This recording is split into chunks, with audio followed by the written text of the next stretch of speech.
Κυρίες και κύριοι, καλησπέρα σας.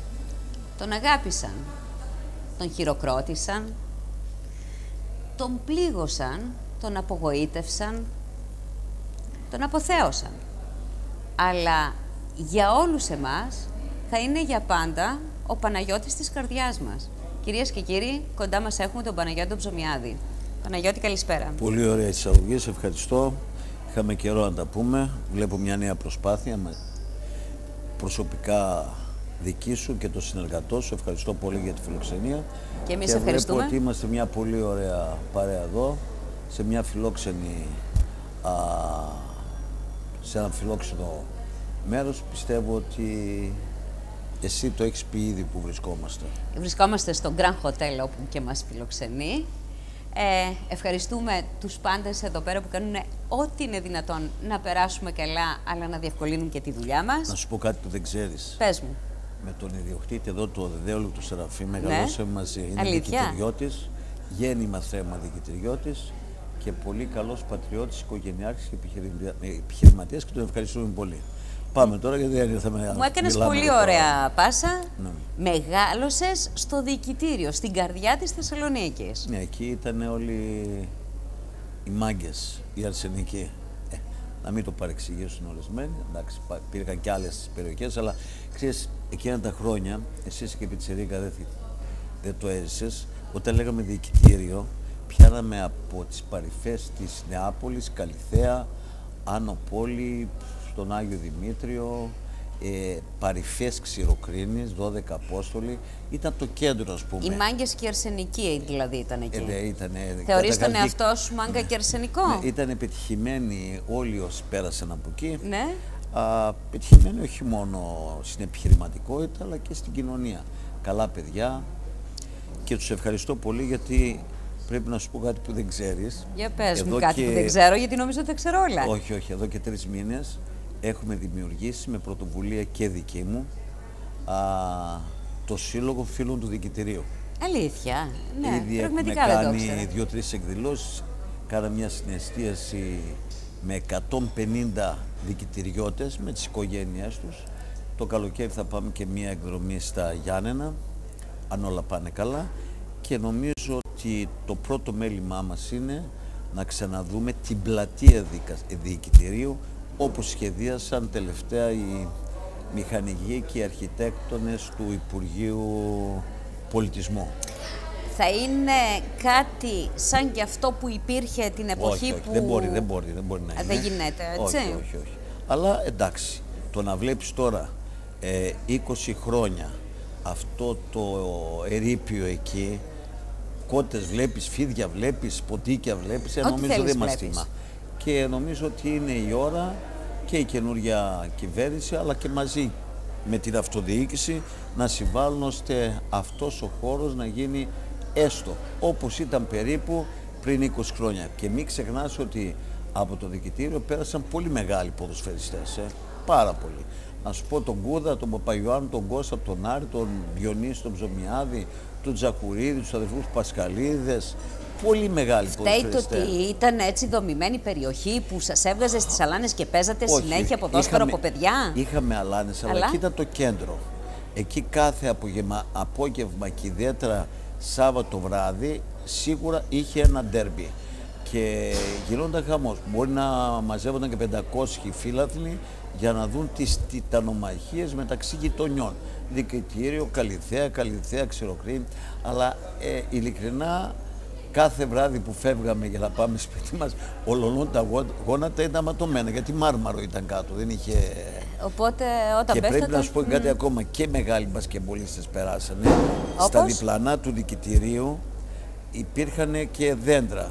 Ναι. Και εμείς που ήμασταν λίγο μικρότερα από κάποιους μεγάλους, παίζαμε και εκεί κεφαλιές, παίζαμε μπακότερμα. Μπακότερμα ήταν ένας τερματοφύλακας και μπορούσε να παίξει και μέσα.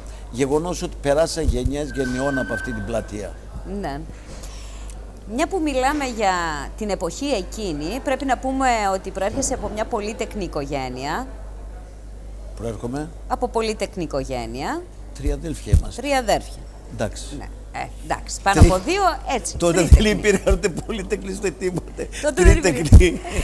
Αν και οι περισσότεροι είχαν περισσότερο από 2 παιδιά, σήμερα δεν έχουν με το ζόρι 1, Παναγιώτη μου. Δεν ευθύνονται αυτοί. Ευθύνεται η πολιτική κατάσταση. Η πολιτική κατάσταση και πώς φέρανε όλα αυτά τα τελευταία 20 χρόνια οι εκάστοτε κυβερνήσεις τα πράγματα έτσι, ώστε κάθε οικογένεια φούλη να έχει τα δικά της προβλήματα. Σήμερα δεν γυρνάς δίπλα σου να δεις αν έχει ο γείτονάς σου κάποιο πρόβλημα. Κάποτε όχι γυρνούς, άνοιγες την πόρτα σου ή μάλλον δεν υπήρχαν κλειστές πόρτες και ερχόταν να ζητήσεις τη βοήθεια. Σήμερα έχεις τόσα προβλήματα που δεν κοιτάς δίπλα σου τι γίνεται. Αυτό δεν προλαβαίνεις. Είναι σχεδιασμένο αυτό. Να σου θυμίσω, αν και θα φτάσουμε λίγο πιο κάτω, να το πούμε τώρα. Τυχαίο δεν είναι που τα τελευταία 15 χρόνια ο καθένας πήγαινε, έπαιρνε εορτοκάρτες, καλοκαιρινές κάρτες, στεγαστικά, κάρτες για παντριά, κάρτες για το καλοκαίρι, κάρτες, μοιράζει. Από πού θα τα παίρνανε? Άρα κάθε οικογένεια σήμερα χρωστάει και χρωστάει πολλά λεφτά. Με σκοπό δεν μιλάει κανείς σήμερα. Κανείς. Όλοι θέλανε να μας δέσουν χειροπόδαρα. Τώρα με πας αλλού βέβαια και χάνω τη ροή μου. Μας δέσανε. Okay. Πάμε εκεί που ήσυχε να ξαναγυρίσουμε. Θέλω να πω ότι προέρχεσαι από μια ποντιακή οικογένεια που είχες μεγάλη λατρεία στη μανούλα. Είναι πράγματα τα οποία γνωρίζω και πρέπει να τα πω. Και ότι σαν αδέρφια ήσασταν πάρα πολύ δεμένα. Όλη η οικογένεια ήταν δεμένη. Αρχηγός του σπιτιού πάντοτε ήταν ο πατέρας, αλλά η μάνα μου και οι μάνες της εποχής εκείνης, οι μάνες της προσφυγιάς, γιατί οι δικοί μου γεννήθηκαν και οι δύο στον Πόντο. Δεν είναι τυχαίο. Ήρθανε παιδιά εδώ. Ήρθανε πολύ μικρά παιδιά, περπάτησαν από το Πουλατζάκ και τα σημερινά Κωτίωρα την Ορδού, ο πατέρας μου, χιλιάδες χιλιόμετρα για να φτάσουν στα παράλια, από εκεί με πλοία στην Πελοπόννησο, από την Πελοπόννησο με κάρα στην Κατερίνη, στη Δράμα και τελικά στα κάτω Πορόγια, όπου μείναν 19-20 χρόνια συνεχεία στη Θεσσαλονίκη. Αντιλαμβάνεσαι λοιπόν, γιατί και εσύ προέρχεσαι από προσφυγική οικογένεια, ότι αυτή τη διαδρομή που σου είπαμε, ελικόπτερο να την κάνεις, θα κουράστηκα. Φαντάσου αυτή με τα πόδια. Πάνω στα ξυπόλυτη, Δεν ξέρω, είχαν και άλλες αντοχές, ίσως η λαχτάρα και η αγάπη και τα θέλω τους να ήταν πιο δυνατά, δεν ξέρω. Τα θέλω τους πρώτα στην οικογένεια. Ναι. Να σώσουν τα παιδιά τους. Βέβαια, ήταν θέμα επιβίωσης. Εμένα οι γονείς μου, μέχρι την ώρα που φύγαν από τη ζωή, και οι δύο, το πρώτο μέλημά τους ήταν η οικογένεια, που είχαμε βγει ήδη πετυχημένοι στην οικογένεια και οι τρεις, έτσι. Κι όμως το μυαλό τους ήταν, μεγαλώσαμε, άλλοι παντρευτήκαν και το μυαλό τους ήταν στα παιδιά τους. Μεγαλώνοντας λοιπόν ο Παναγιώτης ο Ψωμιάδης μέσα σε μια οικογένεια μεταναστευτική, με μια φιλοσοφία ποντιακής κουλτούρας, που είναι πολύ σημαντικό και τα έχεις κρατήσει. Είμαι και ανεψιός του μεγαλύτερου πόντιου πολιτικού που πέθανε στην Ψάθα, του Λεωνίδα του Ιασονίδη. Υπουργός επί Ελευθερίου Βενιζέλου, Υπουργός Γεωργίας και Βόρειο Ελλάδος με έδρα το Διοικητήριο, ο οποίος ποτέ, μα ποτέ, δεν εξυπηρέτησε φίλο και συγγενή. Ποτέ. Τους έδιωχνε. Ξέρω, αυτό είναι καλό και κακό. Πάντοτε κοιτούσε αυτόν που είχε πραγματική ανάγκη. Εδώ συμφωνούμε. Περάσανε τα χρόνια, ανακατεύτηκες με τον αθλητισμό. Έχω κάτι απίστευτες φωτογραφίες που σε έχω με σορτσάκι και με σγουρό μαλάκι. Λοιπόν, έκανες μια καριέρα, ξεκίνησες μια καριέρα στον αθλητισμό. Παρ' όλα αυτά, σε τράβηξε η πολιτική. Σε είδαμε στην κεντρική πολιτική σκηνή. Ναι, να διορθώσω όμως και κάποια πράγματα. Πες μου. Γιατί στο λίγο χρόνο τα ξέρεις, αλλά προσπαθείς να πιέσεις. Μετά τον αθλητισμό, ή αν θέλεις συγχρόνως με τον αθλητισμό, ασχολήθηκα με το εμπόριο. Ήμουν μέσα στους 5 μεγαλύτερους εμπόρους παιδικών παιχνιδιών. Θα έρθουμε μέσα και στο κομμάτι το επιχειρηματικό. Ωραία. Ασχολήθηκα με την πολιτική. Ναι. Σαν επιχειρηματίας, τα πρώτα σου βήματα μέχρι και τα τελευταία σου τα σημερινά, δείχνουν ότι ξέρεις πολύ καλά τη δουλειά σου. Χαμογελάς, έτσι. Ξέρεις τι θα σου πω. Θα τα αφήσουμε προς το τέλος. Θέλω να επικεντρωθώ όμως στην πορεία σου την πολιτική που έδωσε τα πρώτα αυτά συναισθήματα που έκανα και την εισαγωγή. Ήσουν ένας άνθρωπος που σε αποθέωσε όχι μόνο η Θεσσαλονίκη, αλλά όλη η Ελλάδα. Όλος ο ελληνισμός. Άνα, μπράβο.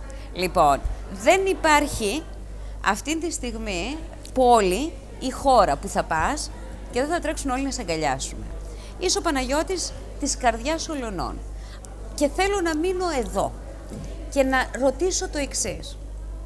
Μετά από τα τελευταία γεγονότα που δεν θέλω να τα αναλύσουμε, τα ξέρουμε όλοι τι έχουν και τι έχει γίνει και τι δεν έχει γίνει και αν ήταν δίκαιο ή αν ήταν άδικο. Ο καθένας βγάζει τα δικά του συμπεράσματα, η δικαιοσύνη τα δικά της. Μπορεί να είναι τυφλή, μπορεί να βλέπει, μπορεί να μην βλέπει, μπορεί να κουφεί, μπορεί να ακούει κάποιον άλλον. Δεν θα το σχολιάσουμε και αυτό, τουλάχιστον εγώ, αλλά εσύ θέλω να μου πεις πώς νιώθεις μετά από όλη αυτήν την αναταραχή που προκάλεσε στον ελληνισμό, στον ελληνικό χώρο. Ούτε ο Στέλιος Καζατζίδης να Φυσικά ο Στέλιος Καζατζίδης ένας ήτανε και φυσικά είχα μια ιδιαίτερη σχέση μαζί του. Από εκεί και πέρα δεν είναι επαναλάβω αυτά που είπες. Είναι γεγονός, είναι μια πραγματικότητα. Εγώ μπορεί να τιμωρήθηκα πολύ αυστηρά από τη δικαιοσύνη. Έστω καθυστερημένα, όλος ο κόσμος γνωρίζει τι συνέβη, αλλά πρέπει να έχουμε εμπιστοσύνη. Στην ελληνική δικαιοσύνη έχουμε άξιους δικαστές και εισαγγελείς. Μην μείνουν στο κομμάτι αυτό. Γεγονός είναι ότι ό,τι έκανα 10 χρόνια στην Ομαρχία και στην περιφέρεια, όλα τα έκανα με γνωματεύσεις της νομικής μου υπηρεσίας και των αρμοδίων υπηρεσιών. Το αφήνω αυτό το κομμάτι. Ναι. Το αφήνω με μία λέξη ακόμη. Βούλη Καλατζίδου δεν χάθηκε ούτε ένα ευρώ 10 χρόνια. Δεν με κατηγορεί κανείς ότι λείπουν κάποια χρήματα, γιατί έκανες το έργο έτσι και δεν το έκανες έτσι. Αυτά όλα τα κάναμε, είπαμε τις υπογραφές της πολιτείας. Το έτσι και γιουβέτσι, αν μου επιτρέψεις Παναγιώτη, έχει πολιτική σκοπιμότητα. Ναι, όλα ξεκίνησαν από το χώρο που λέμε το πολιτικό σύστημα. Συνεχεία υπήρχε ένας φιλόδικος οικολόγος που έπαιξε κάποια παιχνίδια μέσα και έξω, με εντολές μέσα και έξω από την Ελλάδα, και φυσικά άρπαξε την ευκαιρία και ο κύριος Σαμαράς, που του αφιερώνω το τραγούδι, με προδώσαν οι φίλοι μου. Βλέπεις, δεν κρύβομαι, γιατί αυτή είναι η πραγματικότητα. Ας φύγουμε από αυτό. Νιώθεις όμως πικρία, νιώθεις δηλαδή ναι, ότι... άξιζα καλύτερη συμπεριφορά. Ότι σου γύρισε την πλάτη και ότι ήταν προδοσία αυτό. Όχι μόνο αυτός. Θα ξεκινήσω λίγο ανάποδα. Θα παρατήρησει τις τελευταίες μέρες οι ευεργετηθέντες από τον κύριο Σαμαρά, ιδιαίτερα οι υπουργοί, μόλις έπεσε ο Σαμαράς, την επόμενη μέρα, όχι τη δεύτερη, πήγαν και στιβάχτηκαν έξω από το γραφείο του κυρίου Καραμαλή. Την επόμενη μέρα. Οι ευεργετηθέντες. Αυτό συνέβη και σε μένα. Πριν ακόμα φύγω από την Ομαρχία, μόλις νιώσαν ότι κάτι γίνεται εις βάρος μου, πήγαν απέναντι. Με εγκατέλειψαν όλοι. Όχι απέναντι, πίσω μου, και με μαχαίρωσαν. Όλοι, είτε στην αυτοδιοίκηση, είτε στην κεντρική πολιτική σκηνή, πλην λίγων εξαιρέσεων. Κάποιοι μου είπαν, γιατί δεν χτυπάς τον Σαμαρά τώρα? Και τους λέω, όταν ένας, αυτό έμαθα από τους γονείς μου, από την εκκλησία, από τους δασκάλους μου, είναι κάτω, δεν το χτυπάς, το βοηθάς να το σηκώσεις. Αυτό που κάναν αυτοί σε μένα, δεν θα το κάνω εγώ αυτό. Δεν μπορώ να το κάνω. Καταλαβαίνει ο καθένας την πίκρα σου, όμως έχεις μια αξιοπρέπεια που δεν το βγάζεις με την ένταση που θα το νιώθει ο καθένας. Εγώ δεν ζήτησα τίποτε, εγώ ζήτησα μια ηθική ικανοποίηση, ένα ευχαριστώ, ζήτησα μια νομική κάλυψη, γιατί έχω διαλυθεί οικονομικά 4 χρόνια με τους δικηγόρους, δικαστήρια, αθωτικές, κανείς δεν τα αναφέρει. Όταν πήγαινα στα δικαστήρια, πρώτη είδηση τηλεοράσεις, πρώτες σελίδες, μεγάλα. Έχω 7 αθωτικές και καμία ούτε λέξη. ούτε λέξη. Αυτό τον πόνο δεν μπορώ να το ξεπεράσω. Αυτή την αδικία, διότι ξέρεις πολύ καλά, 33 ολόκληρα χρόνια έδωσα, δεν πήρα τίποτε, πρόσθεσα σε αυτή τη μεγάλη κεντροδεξιά παράταξη και δυστυχώς με πέταξαν. Ποιον? Αυτόν που έφερε μόνο νίκες. Να θυμίσουμε στον κόσμο, πρώτος δημοτικός σύμβουλος, πρώτος βουλευτής, πρώτος νομάρχης, πρώτος περιφερειάρχης, αρχιστράτηγος στον αγώνα του Σαμαρά το 12 και υποψήφιος με πολύ μεγάλο ποσοστό για την Προεδρία της Νέας Δημοκρατίας. Σωστά. Όλα αυτά τα ξεχάσαν. Που εκείνο το ποσοστό ήταν πολύ μεγαλύτερο στην ουσία από αυτό που φάνηκε σαν νούμερο. Το θυμήθηκα. Διότι ήταν 15,5% για να βοηθήσουμε, μην πάμε δεύτερη Κυριακή, είπαμε να βοηθήσουμε να βγει ο κύριος Σαμαράς από την πρώτη Κυριακή και φάνηκε το 10,5%. Αλλά μήπως... και το 10,5% είναι τεράστιο ποσοστό. Εννοείται. Μήπως τελικά, Παναγιώτη, στην ουσία κάποιοι απειλήθηκαν σε εισαγωγικά? Άκουρε Συμφουλή, αυτό είναι ένα γεγονός. Κάποιοι νόμιζαν ότι εγώ διεκδικώ την Προεδρία της Νέας Δημοκρατίας. Και μάλιστα ένας άνθρωπος που δεν ανήκει στο αμερικάνικο στόλο, ανήκω, αγαπώ τις Ηνωμένες Πολιτείες πλην της εξωτερικής πολιτικής.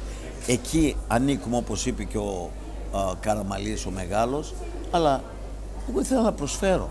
Κάποιοι φοβήθηκαν. Από εκεί ξεκίνησε να ξετυλίγεται το κουβάρι από την Προεδρία. Στη συνέχεια έχουμε το θέμα της Μακεδονίας. Έχουμε τα μνημόνια που εδώ και 4 χρόνια, αν βάλω εγώ τις κατσέτες του Αυτιά και του Παπαδάκη, τι έλεγα πριν 4 χρόνια, θα πει καλά, μάγος ήσουν. Όταν έλεγες και στη δική μου εκπομπή, τα παρακολουθήσαμε. Ό,τι έχω πει, ιδιαίτερα από το 90 που έγινα βουλευτής, όλα με δικαιώνουν. Όλα.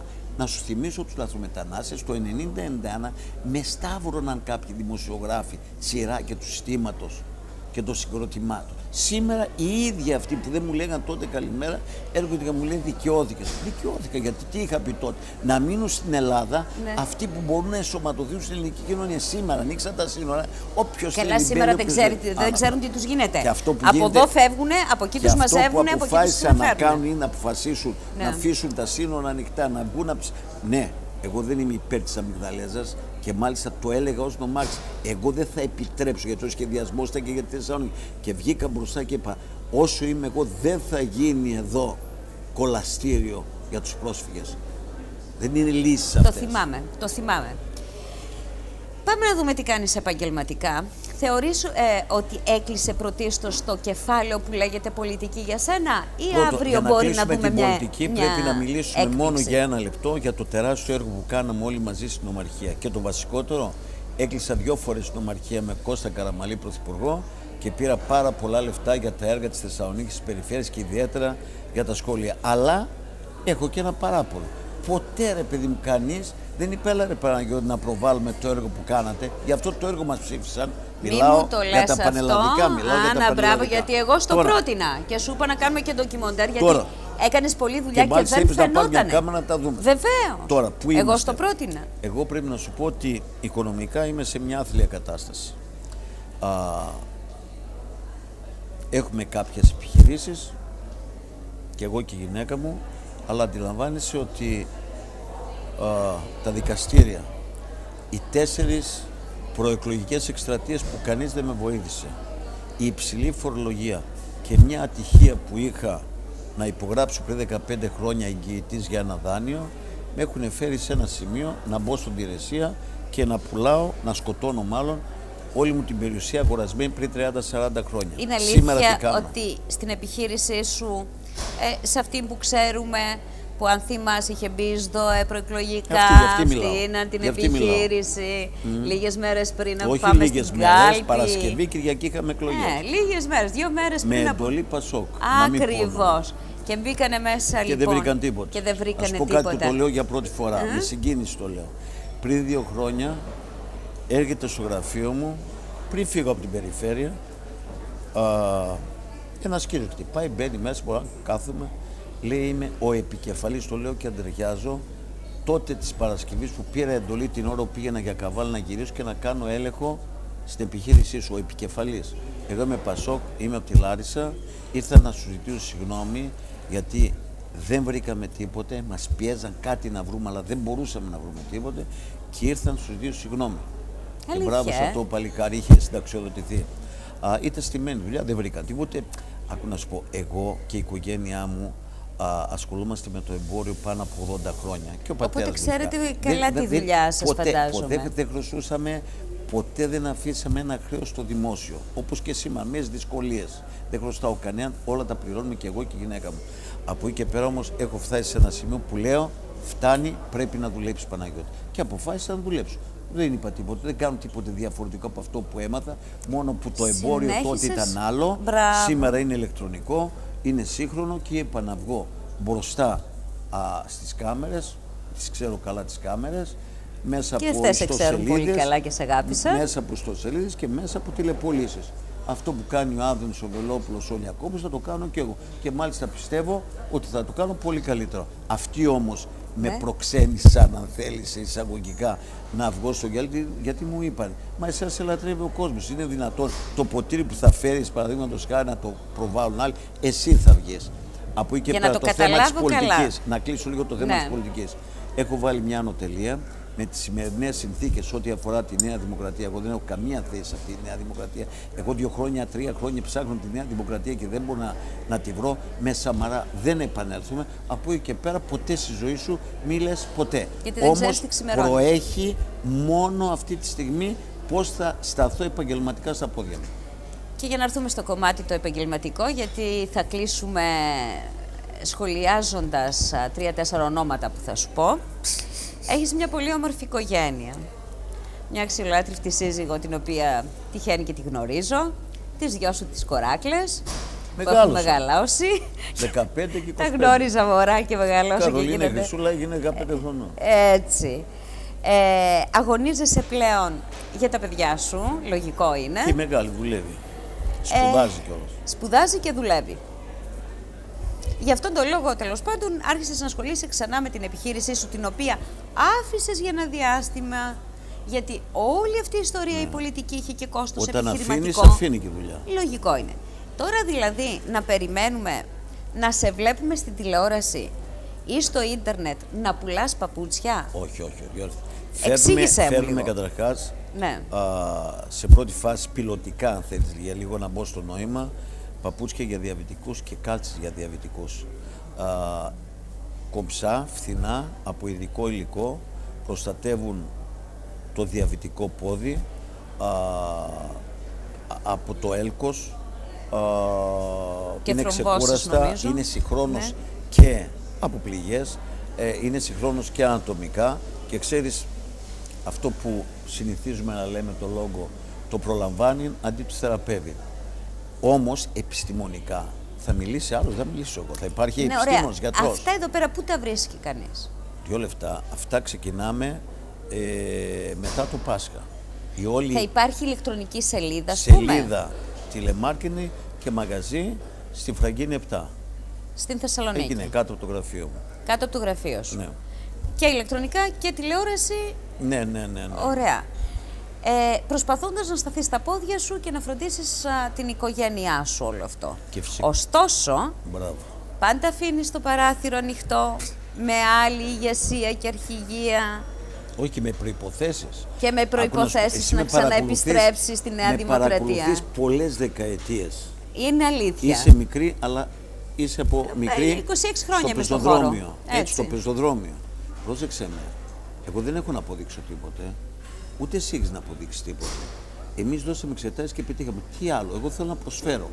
Αν υπάρχουν λοιπόν οι προϋποθέσεις να προσφέρω, να βοηθήσω τον τόπο μου εδώ, τη χώρα μου, το λαό, ευπρόσδεκτος θα είμαι να βοηθήσω. Αλλά όχι να τραβήξω πάλι κουπί. Ξέχασε το αυτό. Αυτό ξέχασε το. Προέχει να ανασταθώ επαγγελματικά. Εξάλλου ξέρεις πολύ καλά ό,τι έχω κάνει στη ζωή μου το κάνω όσο μπορώ καλύτερα, γιατί είμαι αυθεντικός, είμαι γνήσιος, δεν είμαι κακιά αντιγραφή κάποιου άλλου, όπως κάποιοι προσπαθούν να αντιγράψουν το ψωμιάδι του 80, το 90, ό,τι έκανα τότε, κάποιοι προσπαθούν τώρα δεν μπορώ να το κάνω. Και πάνω απ' όλα δεν είμαι ημιτασιόν, είμαι γνήσιο. Καλά, έχεις κάνει και απίστευτα πράγματα, εντάξει. Και ποιο είναι, πες μου ένα το οποίο δεν έπρεπε να το κάνω. Πες μου, εγώ σε προκαλώ. Τώρα ξέρω, πολλά πράγματα έχουν γίνει. Όχι, σε προκαλώ. Ξαφνικά σε είδαμε Ζωρό, ξαφνικά σε είδαμε Μέλκερ. Ναι, ποιο είναι. Διάφορα. Και ο Βασίλης σε είδα. Να κόβω γύρω με είδες, να παίζω ποδόσφαιρο, να κάνω ποδήλατο. Μπράβο, τα πάντα. Τα πάντα όλα. Δεν έμεινε τίποτε, όμως αυτά που έκανα τα έκανα γιατί τα ένιωθα. Αυτοί που κάνουν σήμερα, αυτά που έκανα εγώ πριν 20-30 χρόνια, τα κάνουν εντάξει, αυτό είναι αντιγραφή. Τι να κάνουν. Θα ρωτήσω Βλέπεις κάτι άλλο. κάποιοι πάνε να τραγουδήσουν. Μα ούτε στο μπάνιο δεν μπορείς να τραγουδήσεις. Τι είναι αυτό που θα ήθελες να κάνεις και δεν το έχεις κάνει ακόμα? Τι είναι αυτό, ας πούμε, που ονειρεύεσαι να κάνεις? Δεν μπορεί να γίνει. Δηλαδή. Δεν μπορεί. Εγώ το 69 έδωσα εξετάσεις στη Θεολογική Σχολή Θεσσαλονίκης. Ήθελα το όνειρό μου να γίνω δεσπότης. Δεν μπορεί να γίνει, τώρα τελείωσε. Αυτό ήταν το όνειρό μου. Μπορείς να πας να σπουδάσεις. Γιατί όχι? Πού καλέ να σπουδάσω. Να πας στη Θεολογική. Θα χρόνια να γίνω διάκος. Να γίνεις διάκος, γιατί να μην γίνεις? Αφού είναι το όνειρό σου. Ποιο καλέ? Τι να γίνω, το όνειρό μου ήταν δεσπότης. Να γίνεις. Όχι, δεν είπα παπάς. Δεσπότης, ναι, σωστά, δεν δεσπότης. μπορείς να γίνεις. Καταρχάς είμαι παντρεμένος. Αλλά αυτό πέταξε τώρα, έφυγε. Θα σου μείνει δεν όμως... είμαι μικρός, είμαι λίγο μεγαλύτερος από σένα. Είσαι λίγο, Δεν λέω τη ηλικία μου, γιατί θα μαθευτεί η δικιά σου. Λοιπόν, Τσίπρας. Γατώνει. Γατώνει. Βαρουφάκης. Μέλος μουσικού συγκροτήματος, παραδείγματος χάρη Rolling Stones. Ναι. Κάνει και την μπάντα του τριγύρω. Για να μετικήσει, ας πούμε, κάποια στιγμή. Κοίτα, αυτός είναι σε παιδική χαρά. Φορφρού και αρώματα, εντάξει. Παίζει κάποια παιχνίδια. Γιωργάκης. Γεννήθηκες για την καταστροφή. Και πώς το κρίνεις ότι 1% του ελληνικού λαού ψήφισε Παπανδρέου? Εντάξει, μπορεί και αυτή να γεννήθηκα για την καταστροφή. Είναι και αυτό που το πας. Σαμαράς. Με προδώσανε οι φίλοι μου. Καραμαλής. Τα αστέρι του βορρά θα φέρει ξαστεριά. Φτάνει τώρα, εντάξει, τα είπαμε όλα. Δεν θα προχωρήσω σε ονόματα. Απλά θα σου ζητήσω να μου τραγουδήσεις. Παναγιώτης Ομιάδης. Άκου να σου πω για να το κλείσουμε.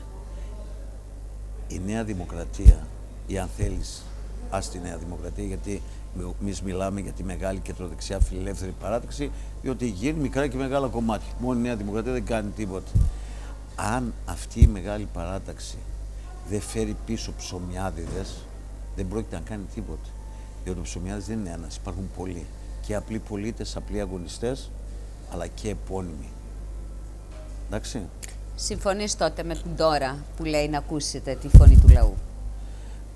Άκου να σου πω, εγώ πάω τη συμφωνίασα με αυτά που εισέπραπτα την κοινωνία. Δεν κάθομαι να ασχοληθώ το τι λένε άλλοι πολιτικοί. Τους παρακολουθώ, σε άλλα κερδίζω, άλλα κλείνω τα αυτιά μου, αλλά ποτέ δεν έκλεισα τα αυτιά μου σε αυτό το λαό. Δεν είναι τυχαίο εδώ που έφτασα. Και δεν είναι τυχαίο ότι ό,τι έχω πει με δικαιώνει, γιατί αυτός ο λαός, όχι ότι έχει το αλάνθαστο, αλλά έχει και κρίση και γνώμη και πάντοτε στην κατάλληλη στιγμή θα τη σώσει την Ελλάδα. Την Ελλάδα δεν τη σώνουν τα κόμματα. Ο λαός θα τη σώσει. Οι πατριώτες, οι χριστιανοί. Πιστεύεις ότι θα προλάβουν? Τραγουδώ. Κλείσε μου με τραγούδι. Και τα λόγια μου πάνε, φτάνουν ως τον ουρανό, σαν τσιγκάνικος ήχος σε παλιό γραμμόφωνο. Άκου και μη μιλάς, η κιθάρα στενάζει απόψε. Άκου και μη μιλάς, στο τραγούδι μου νόημα δώσε, τον καημό και τον πόνο μου νιώσε. Άκου και μη μιλάς, άκου και μη μιλάς.